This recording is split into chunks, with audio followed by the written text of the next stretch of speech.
Hey YouTube, sorry I didn't stream this on Twitch even though my phone's on now, but honestly, for some fucking reason, Twitch isn't letting me stream on my fucking phone, which I don't know. I don't care too much, honestly, because like I'm not on a limited data plan, so it admits like maybe your phone's just telling you to be smart with your data, which we're not. I'm about to upload a YouTube video on this fucking data. Actually, no, I'm gonna go to the public library to upload this. But anyway, today's video, besides reflecting on bullshit and about real personal life shit, is basically we are going to talk about how memories and creativity are a bit connected in interesting ways. I read a Psychology Today video, which I don't remember the name off the top of my head, but it's basically about the creative process in your memories, which is interesting to your boy Fuckboy Machiavelli here, because as you know, I'm a schizo guy with my memories in my manifesto book, Anarcho-Capitalism is a Gambler's Lifestyle, to the point to where, if you piece all the things together, either I've reinvented myself or I'm like a fucking schizo adventurer who has done so much bullshit that, as usual, I say the jokes, I gotta go to jail, stuff like that. Stuff like that, or I'm really cool and important to society for some reason because I groomed a lot with politics at least. So there's that. We're not going to focus too much on that. We're going to focus instead on just like how to create a process. And memories are interesting. Now, we're just going off the top of my head with this video because I don't have access to, like, editing equipment and shit, or my laptop yet. All my shit's still in storage. So, because during my mental hospital chain, my mom put my stuff in storage. But anyway, suffice to say that, basically, dealing with the mental hospitals, I got distracted. Dealing with your memories and being creative with it is interesting because, as they say in the book, the article, people do stuff like make songs, memoirs like myself, or just like make even just whole documentary movies. If we go over the top with it, like for a soldier movie, which happens a lot. So basically, the creative process is interesting because, well, they talked about how being creative helps basically kind of remake or just like link together your memories after a disturbing event in your life, like a breakup, someone dies, you take a beating, something like that, right? And it's interesting because if you apply it to myself, it admits that basically my own creative process could have gone so fucking awry. Not awry is the wrong word, I can't pronounce it. It's A-W-R-Y. Awry. That's it, awry. My creative process has gone so awry, as I said, I basically either reinvented myself or I've confessed too much and I could go to jail at some point. Which honestly, based on how my mom keeps calling me a bitch and says that I'm a loser and I'm not a good fighter, it's not true. I am basically a loser who just reinvented himself as Schizo Raiden, which is funny because I just feel like I've learned a lot from my schizo side, at least to an extent, to become a different person altogether, which is interesting and sad to an extent, especially because embracing my schizo side is what's caused me to become more confident and to an extent, I don't know, I feel like I'm smarter sometimes. Might just be confident speaking up and saying you just think harder about things now instead of just being a sad, depressed kid all day, which is fine. Now, admittedly, messing with your memories like I have with the creative process, it's like I've reinvented myself enough to where I'm not even sure my memories are completely accurate.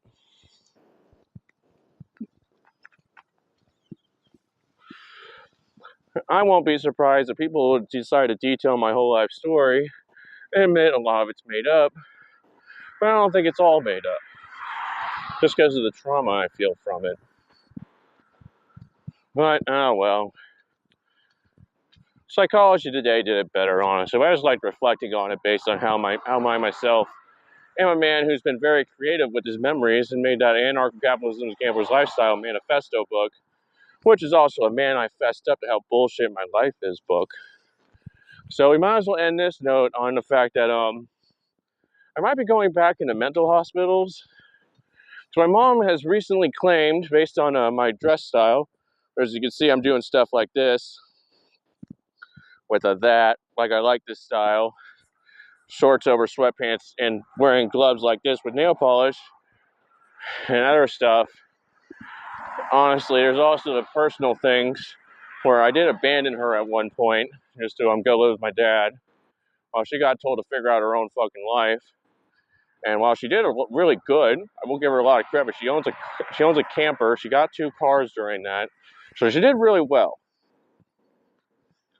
Even though it was basically forced upon her, and it's annoying to her because now she doesn't have a house. She lives in a camper, which I get to an extent. But the best I can apologize to you is by fucking you letting me get a job and get a house. Or which, I mean, she can help with that. She has the money for it apparently, but I'm not going to go too into details. It's just annoying to admit that I could bring so much to the table if you just quit sending me to mental hospitals and invented sending me to a home. I mean, letting me live with you. So otherwise, I don't know what I'm going to do. We're basically stuck in this mental health chain because honestly, I don't want to deal with my mother. I mean, I don't want to deal with being homeless. Actually, I don't. My mom's been stressed out too. She's very high strung lately, which is annoying because I can barely have a conversation with her about telling the freaking how likely it is to rain today without her yelling at me, which just sucks a lot. I don't really know what to say about that. Oh well, it is what it is, guys. We'll get through it one way or another. At least my grandpa claims he's working on his bungalow. And I don't know, if we get sick of this stuff, and my mom doesn't want to put me in a home with her after this because she thinks I'm mentally ill, I might just keep checking up with my grandpa, seeing if the bungalow's ready for me to live in it yet. Because it's even decent enough. I'm just going to beg him to let me come to live at his house. Because it's getting annoying to admit my mom is just inventing mental hospital number 5 based on just like 1/2 the day's worth of hanging out, which she barely was around me. But based on just a few talks where I barely did anything rude besides stress her out by talking too much about the weather and stuff and wearing nail polish and these sock gloves, which she just calls I look like a hobo, which I'll admit I prefer Gambit, but Hobo Jim, Gambit, I'll admit the styles are similar. So it is what it is, honestly, guys. Well, that's pretty much it. Love y'all. Be safe. Peace and love, YouTube, Twitch, and whoever else watches this. I've been updating my web novel at least, by the way, especially at my last mental hospital where I got my phone for 1 hour. So I'm doing chunks of stories with my stuff lately, which I'm not going to pretend are big posts. They're at best around like 700 words lately. Honestly, an average of like 500. Because it takes me like 20 minutes just to write up, copy and paste 500 words from my notebooks to my web novel. So I know that's annoying, but it is what it is. Hopefully I get access to my laptop soon so I can do a lot better. But for now, we're just vibing. Just enjoying some freedom until I get a job at least. Or at worst, we go back to another mental hospital, which Mom claims is going to be in Peoria this time, which is just fun. Very fun. Oh well. Peace and love, YouTube.